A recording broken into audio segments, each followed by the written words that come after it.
يا جماعه الخال زعلان وما يرضى الا بهمبرجر مال ايام زمان ابني. وشرط الهمبرجر الا من ايدي. ونبدي اول شيء بالبوتيتا العراقيه، ناخذها للسن.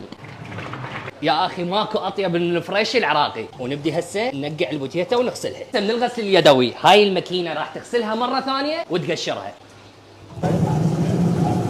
يسوون اشهر نوعين مقبلات عندهم، الحمص والباذنجانيه. وهسه البوتيتا نظفت وتقشرت وصارت جاهزه عندنا. رحله برجر السندباد مستمره، نقطعها بهذا الشكل. وهسه بين ما نخلي البوتيتا على النار رحله السندباد وصلت للبرجر. ذكرني بجيل الطيبين. النوبه ام اذا شافت هذا المقطع حسه يوميا تقول لي احمد تعال تسوي لنا عشاء. سبائك الذهب ونمطرها تمطيره حلوه بالجبن. الخال اريد اشوفك بعد هم تزعل من بعد هذا البرجر. السندباد عندهم مو بس برجر، زنجر وفنجر وريزل خاص بيهم. اكيد راح